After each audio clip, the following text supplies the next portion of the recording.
অনেক দিন আগের কথা।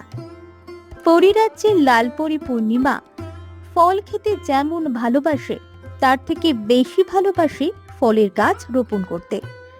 কারণ ফল গাছের বাগান তার খুব প্রিয় ছিল।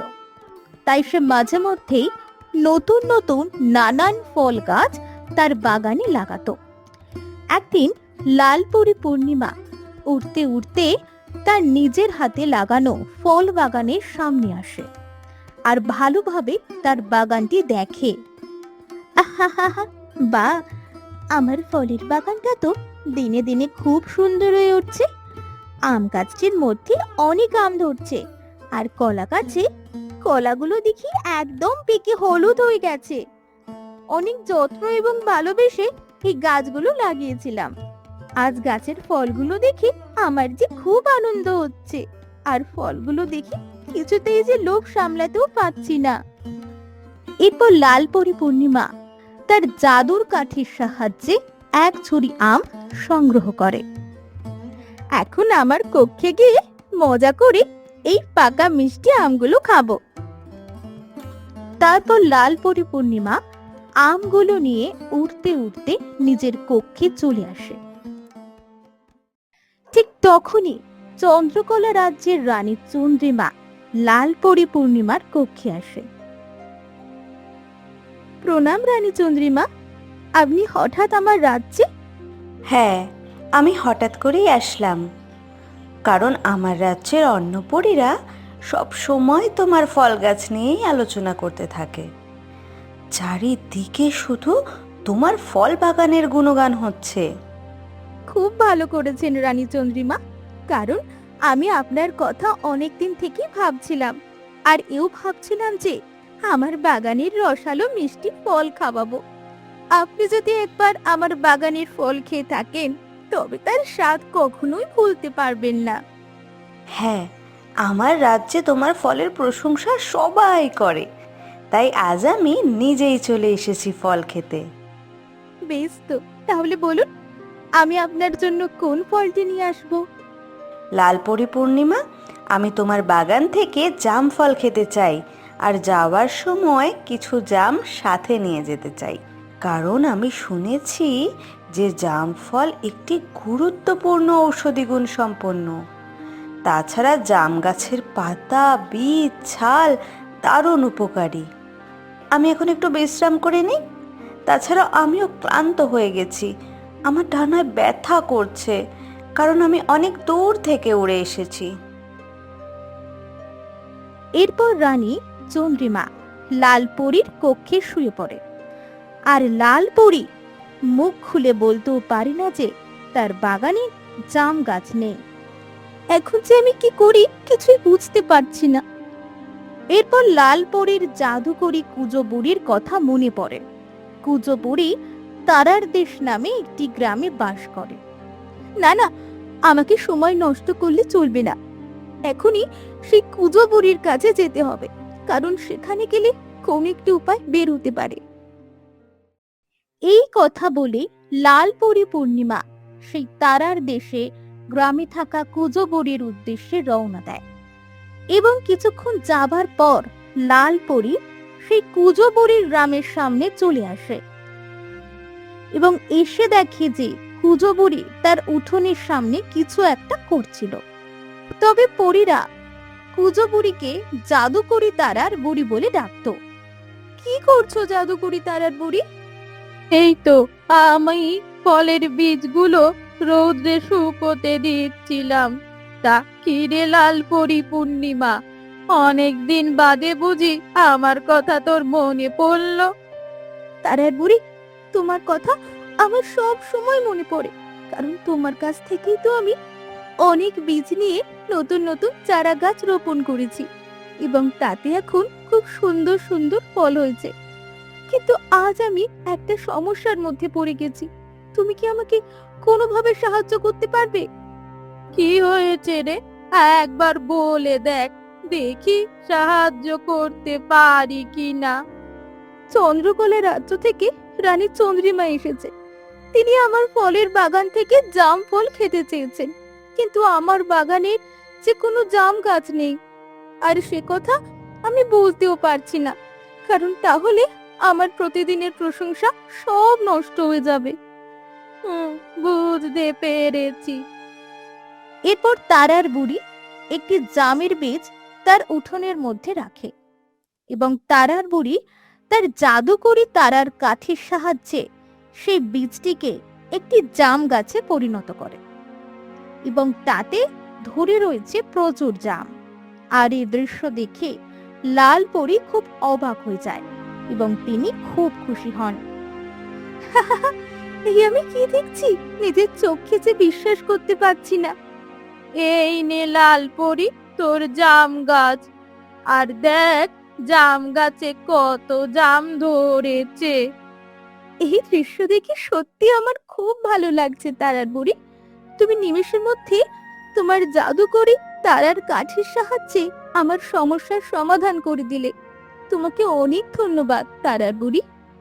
তবে একটা কথা মনে রাখিস, এই জাম ফল কিন্তু অন্য কোনো ফলের মতো সাধারণ ফল হবে না। এই ফল যেমন হবে মিষ্টি, ঠিক তেমনই হবে গুরুত্বপূর্ণ গুণ সম্পন্ন। আচ্ছা তারার বুড়ি, এখন তবে আমি আসি। এরপর লাল পরী পূর্ণিমা সেই জাম গাছটি নিজের সাথে নিয়ে আকাশে উড়তে থাকে এবং কিছু দূর যাবার পর জাম গাছ থেকে একটি জাম পৃথিবীর লোকে অর্থাৎ একটি ঘন জঙ্গলের মধ্যে পড়ে। কিন্তু লাল পরী তা বুঝতে পারে না। সে নিজের মতোই চলতে থাকে এবং কিছুক্ষণ পর সে তার রাজ্য পরীতে চলে আসে এবং জাম গাছটি তার বাগানে বসিয়ে দেয়। ঠিক তখনই রানী চন্দ্রিমা লাল পরীর পূর্ণিমার খোঁজ করতে করতে তার বাগানের সামনে চলে আসে। তুমি এখানে লালপরি পূর্ণিমা? আর আমি তোমাকে সারা কক্ষ খুঁজে বেড়াচ্ছিলাম। যাই হোক, তোমার বাগানটা কিন্তু খুব সুন্দর হয়েছে, দেখে মন ভরে যায়। বাহ, জাম গাছটির মধ্যে তো খুব সুন্দর জাম হয়েছে। আমার যে এখনই খেতে ইচ্ছা করছে। হ্যাঁ রানী চন্দ্রিমা, আমি এক্ষুনি আপনার জন্য জাম পেড়ে দিচ্ছি। এই কথা বলে লাল পরী পূর্ণিমা জাম সংগ্রহ করে আর এই দেখে রানী চন্দ্রিমা খুব খুশি হয়। অন্যদিকে পৃথিবী লোকে অর্থাৎ যে ঘন জঙ্গলের মধ্যে একটি জাম পড়েছিল, সেই জাম ফলটি একটি পাখি দেখতে পায় এবং সেই পাখিটি জাম খেয়ে তার বীজটি সেই জঙ্গলের মধ্যে ফেলে দেয়।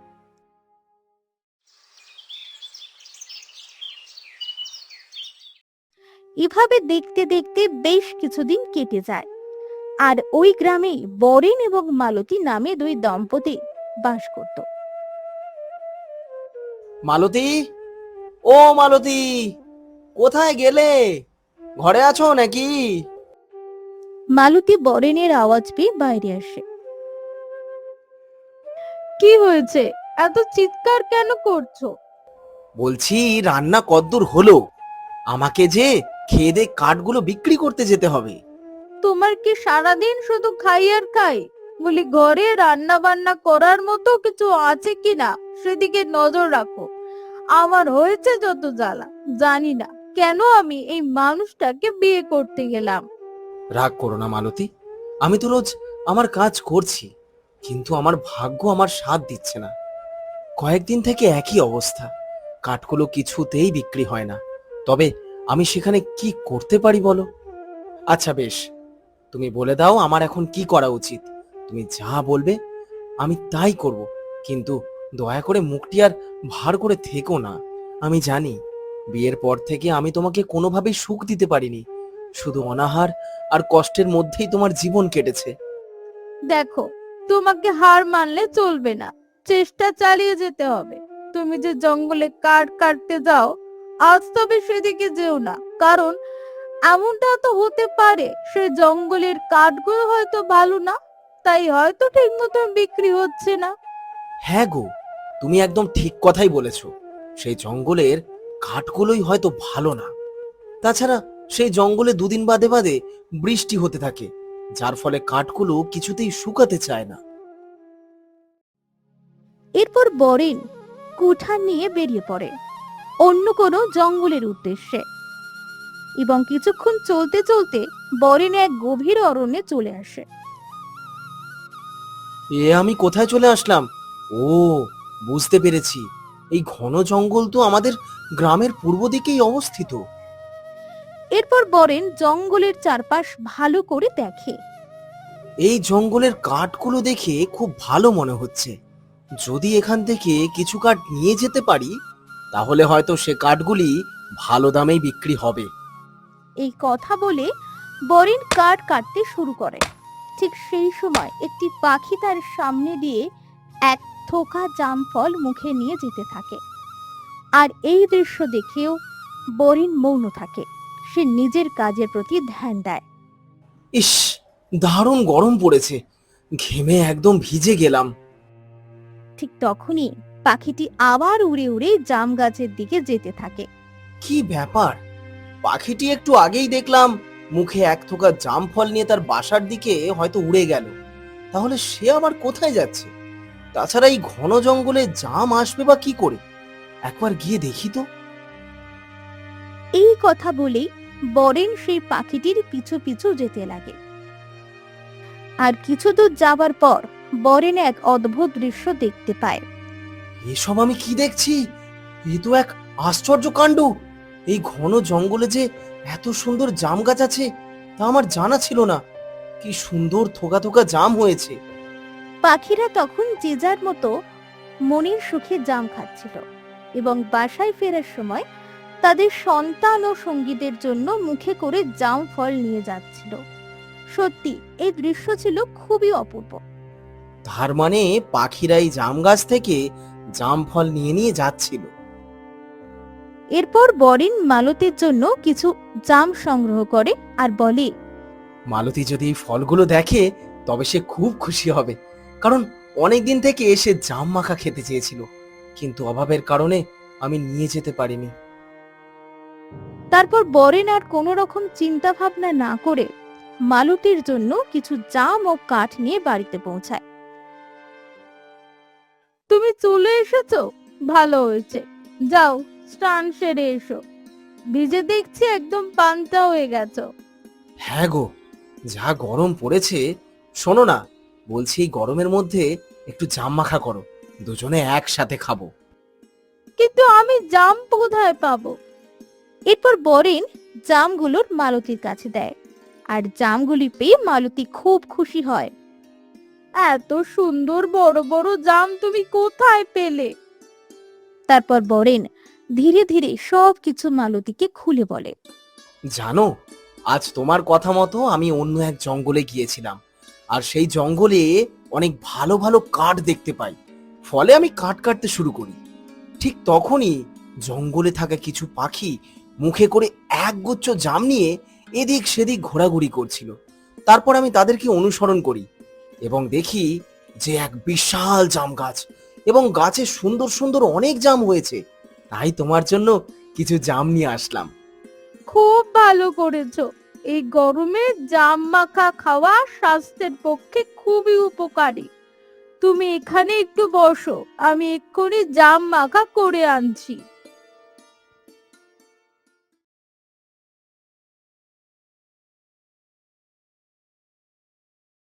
বরেন যখন রাতে ঘুমাতে যাবে তখন হঠাৎ করে মাথায় একটি বুদ্ধি আসে।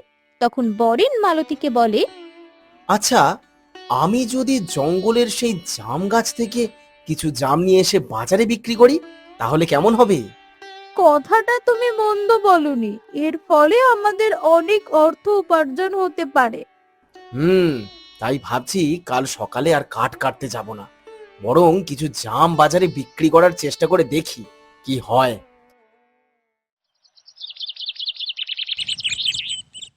যেমন কথা তেমন কাজ। সকাল হতে হতেই বরেন চলতে চলতে জাম গাছটির সামনে আসে এবং এক ঝুড়ি জাম সংগ্রহ করে। আজ জাম বিক্রির প্রথম দিন, জানি না বাজারে নিয়ে গেলে কি হবে। যাই হোক, এত ভেবে লাভ নেই। বরেন জামের ঝুড়ি নিয়ে গ্রামের পথ দিয়ে চলতে থাকে। ঠিক তখন গ্রামের কিছু মানুষজন রাস্তার পাশে বসে গল্প গুজব করছিল। হঠাৎ তারা বরেনকে দেখতে পেয়ে ডাকে। এই দাঁড়া দাঁড়া, তুই আমাদের গ্রামের বরেন না? হ্যাঁ কাকা বাবু, আমি বরেন। কিন্তু এদিকে কোথায় যাচ্ছিস? আর তোর ঝুড়িতে এগুলো কি? এরপর বরেন হালকা হেসে বলে, জাম কাকা বাবু, নেবেন নাকি? কি বলিস? জাম তাড়াতাড়ি দে। আমি কবে থেকে জামের খোঁজ করছিলাম, কিন্তু কোথাও ভালো জাম পাচ্ছিলাম না। আর এই জামগুলো দেখে তো খুবই ভালোই মনে হচ্ছে। হ্যাঁ কাকা বাবু, একদম টাটকা, এইমাত্র গাছ থেকে পেড়ে নিয়ে আসলাম। তারপর কাকাবাবু বরেনের কাছ থেকে কিছু জাম নেয়। আর কাকাবাবুর দেখা দেখি আশেপাশে যারা ছিল কম বেশি করে সবাই বরেনের জাম কিনে নেয়। একদিকে খুবই ভালো হলো, আমাকে আর কষ্ট করে বাজারে যেতে হলো না। গ্রামের পথে আসতেই সব জাম শেষ হয়ে গেল। আর বরেন খুব খুশি হয়ে বাড়ি ফিরে যায়। মালতী যখন উঠোনের মধ্যে দাঁড়িয়েছিল, বরেনকে তাড়াতাড়ি বাড়ি ফিরতে দেখে মালতী বলে, কি গো, তোমার শরীর খারাপ করলো নাকি? না গো, আমার কিছু হয়নি, আমি একদম সুস্থ আছি। তাহলে তুমি না জাম বিক্রি করতে গেলে, তবে এত তাড়াতাড়ি চলে আসলে যে? এরপর বরেন মাথায় রাখা ফাঁকা ঝুড়িটি নিচে রাখে। একবার ভালো করে দেখো ঝুড়িটা, একটাও জাম নেই, সব বিক্রি হয়ে গেছে। তাই তো তাড়াতাড়ি বাড়ি চলে আসলাম। বাহ, খুব ভালো হয়েছে। এভাবে বেশ কিছুদিন কেটে যায়। বরেন প্রতিদিনকার মতো জাম নিয়ে গ্রামে গঞ্জে ঘুরে ঘুরে জাম বিক্রি করত। আর এভাবে ধীরে ধীরে বরেনের চর্চা গ্রামে গঞ্জে হাটে বাজারে এমনকি নানান রাজ্যে ছড়িয়ে পড়ে।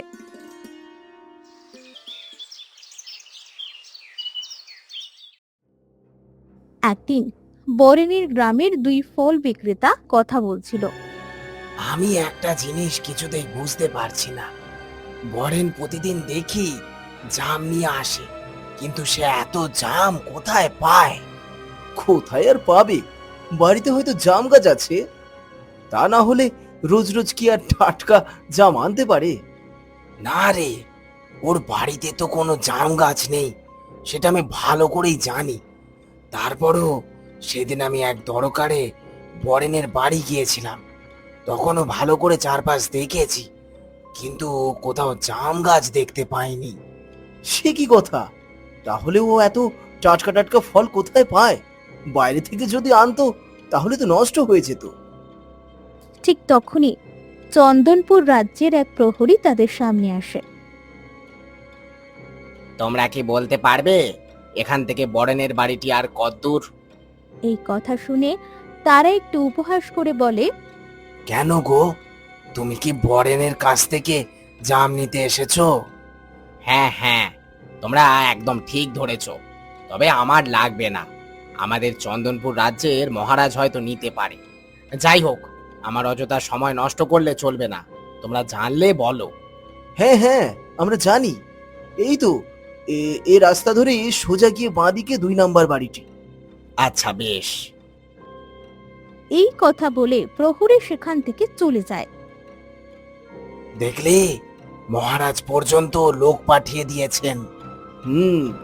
এবার আমাদের কিছু একটা ব্যবস্থা করতে হবে। অন্যদিকে প্রহরী বরেনের বাড়ি পৌঁছায়। সে সময় বরেন এবং তার স্ত্রী মালতী তারা দুজনই বাইরে দাঁড়িয়েছিল। তোমার নাম বুঝি বরেন? হ্যাঁ, আমার নাম বরেন, কিন্তু আপনি? আমি হলাম চন্দনপুর রাজ্যের রাজা সূর্য মহারাজের এক দূত, এবং মহারাজ আমাকে এখানে পাঠিয়েছে। হ্যাঁ বলুন। মহারাজ আপনার সাথে দেখা করতে চান। কিন্তু কেন? হয়তো আপনার জাম চাষ নিয়েই গুরুত্বপূর্ণ কোনো কথা বলবেন। তাছাড়া আপনি রাজ দরবারে গেলে সব স্পষ্টভাবে বুঝতে পারবেন। আচ্ছা বেশ, তবে চলো। এরপর বরেন রাজ দরবারে পৌঁছায়। প্রণাম মহারাজ, আপনি আমাকে রাজ দরবারে আসতে বলেছেন? হ্যাঁ হ্যাঁ, আমি তোমাকে আসতে বলেছি, কারণ তোমাকে আমি একটি গুরুত্বপূর্ণ দায়িত্ব দিতে চাই। কিন্তু তুমি কি তা করতে পারবে? হ্যাঁ মহারাজ, বলুন আমাকে কি করতে হবে। আমার মিত্র রাজা রানার সিংহ পাশের রাজ্যে থাকে, তার অনেক জামের প্রয়োজন। তুমি কি আমাকে 5 বস্তার মতো জাম দিতে পারবে? শুনেছি তোমার জাম নাকি খুব টাটকা এবং উপকারী। হ্যাঁ মহারাজ, আপনি যদি অনুমতি দেন তাহলে আমি অবশ্যই দিতে পারবো। আচ্ছা বেশ, অনুমতি দিলাম। তবে 4 দিন পর তোমাকে এই রাজ দরবারে 5 বস্তার মতন জাম হাজির করতে হবে। এর বিনিময়ে তুমি অনেক অর্থ পাবে। ঠিক আছে মহারাজ। কিন্তু একটা কথা ভালো করে মনে রেখো, রাজা রানা সিংহ আমার বহুদিনের মিত্র। যদি কোনো কারণবশত রাজা রানা সিংহ কষ্ট পায় বা আমার কোনো সম্মানহানি হয়, তাহলে কিন্তু তোমার কঠিনতম শাস্তি হতে পারে। ঠিক আছে মহারাজ, তবে আপনি নিশ্চিন্তে থাকতে পারেন। আমি 4 দিন পর আপনার রাজ দরবারে জাম নিয়ে আসবো। এই কথা বলে বরেন সেখান থেকে চলে যায় এবং বাড়ি এসে তার স্ত্রী মালতীকে সবকিছু খুলে বলে। জানো, মহারাজ আমাকে একটি গুরুত্বপূর্ণ দায়িত্ব দিয়েছেন, আর সেই দায়িত্ব আমাকে নিষ্ঠার সাথে পূরণ করতে হবে। কারণ এই দায়িত্বের সাথে যে আমার মান সম্মান সবকিছুই জড়িয়ে আছে। মহারাজ এমন কি বলেছে গো? মহারাজ তার মিত্র রাজা রানা সিংহের কাছে 5 বস্তার মতো জাম পাঠাতে চায়। এর জন্য ভালো ভালো অনেক জামের দরকার ছিল। তাই সেই জামের দায়িত্ব এখন আমার কাঁধে এসে পড়েছে। আর এই দায়িত্ব পূরণ করতে পারলে মহারাজ আমাকে অনেক অর্থ দিয়ে পুরস্কার করবেন এবং তার সাথে আমার অনেক সম্মান বৃদ্ধি পাবে। এ তো খুব ভালো কথা। তাহলে আমাদের জীবনেও অভাব অনটন বলতে আর কিছুই থাকবে না। আর এসব কথা দূর থেকে এক ফল বিক্রেতা সব শুনতে পায় এবং তিনি চুপচাপ সেখান থেকে চলে যায়।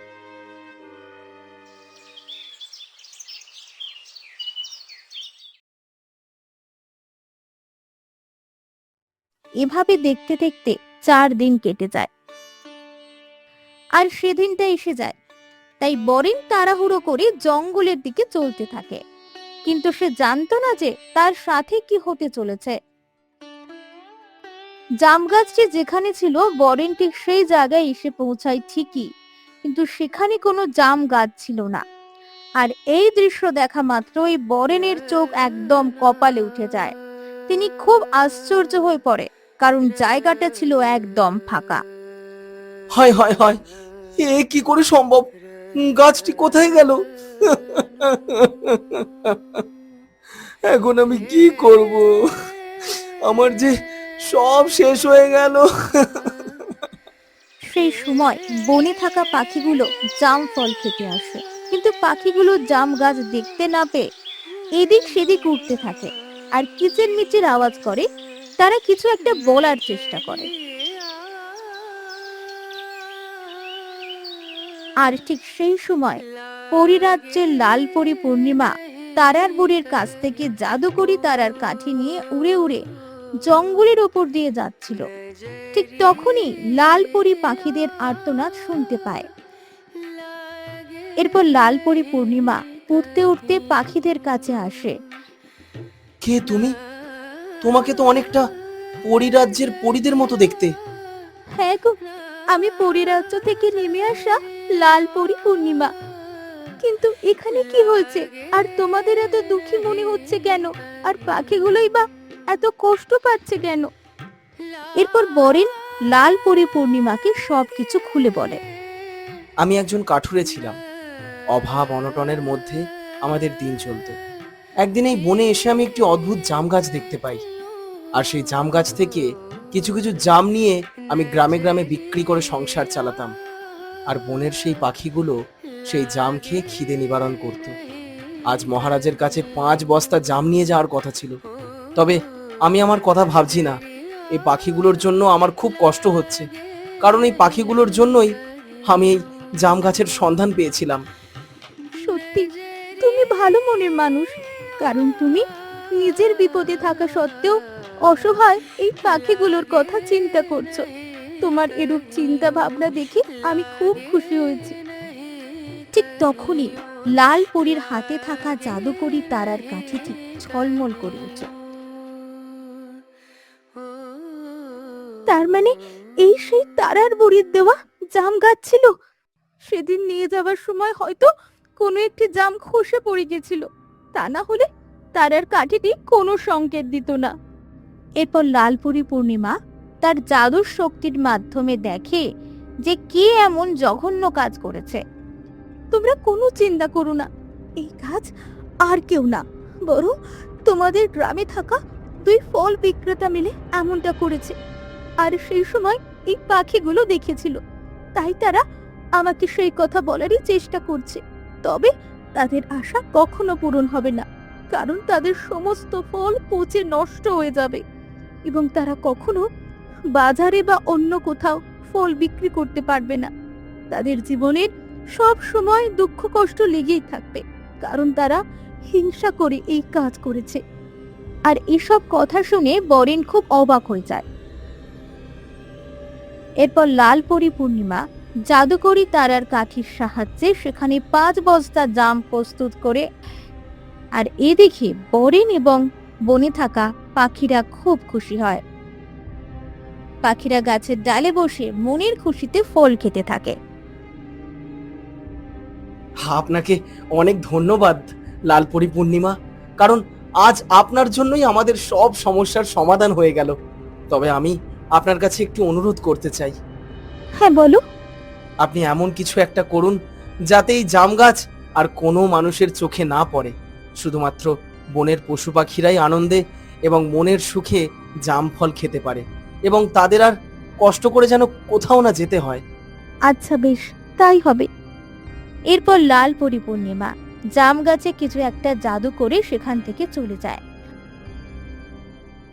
আর অন্যদিকে বরেন 5 বস্তা জাম নিয়ে রাজ দরবারে পৌঁছায়। জাম নিয়ে এসেছো? হ্যাঁ মহারাজ, আমি আপনার কথা মতো 5 বস্তা জাম নিয়ে এসেছি। খুব ভালো করেছো, আমি তোমার চিন্তাই করছিলাম। সত্যিই বরেন, তুমি আমার মান রেখেছো, কারণ সময় মতো আমি আমার মিত্র রাজা রানার সিংহের কাছে যদি এই ফলগুলো পাঠাতে না পারলে আমি হয়তো অনেক ছোট হয়ে যেতাম। সত্যি তুমি একজন দায়িত্ববান মানুষ। এরপর মহারাজ খুশি হয়ে বরেনকে অনেক সোনার মোহর দেয়, যার ফলে বরেন একটি নতুন কাজের সন্ধান করে নিতে পারবে।